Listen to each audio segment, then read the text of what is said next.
Hi guys! Welcome back to my vlog. Kain po tayo. Ito yung aming mga ulam today. Kasi day off namin ngayon. Nandito kami sa dagat. Dito na yung amin talagang pinag-iistihan ngayon. Kasi hindi kami naggagala talaga. Kasi magastos. Kung sino may dalang ulam, yun ang aming kakainin. Katulad yan, may lam na dala si Ellie. Nagpakso naman si Emma. Ayan, tapos na kami guys kumain, nagliligpit na kami kasi hapon na yan guys. So hirap kami, baka mabutan kami ng malakas na ulan kasi umuulan ngayon dito sa Hong Kong. Kaya yung mga iba nakikita nyo ang gaganda nila kasi namamasyal sila, picture. Sa totoo naman talaga guys, ang hirap talaga ng buhay dito sa Hong Kong. Hindi masarap, hindi basta-basta ganun kasi pag natsyempuan mo yung pangit yung amo mo, kaawawa talaga. Kasi may maamo na mababait, may maamo na hindi mababait. Kasi tsambahan lang talaga, kumbaga swertihan lang talaga. Kung talagang para sa'yo, sa'yo.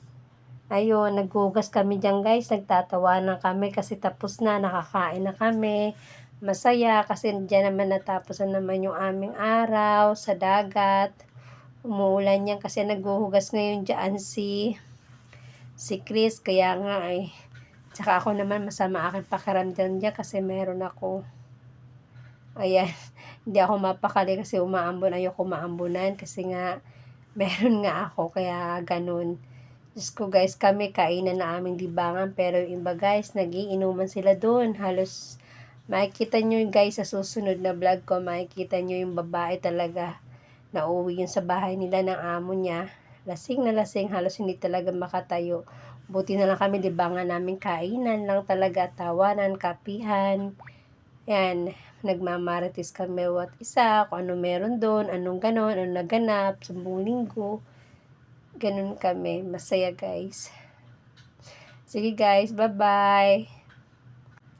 Pa-support naman guys ng aming YouTube kasi sama-sama kami nitong binubuo namin to.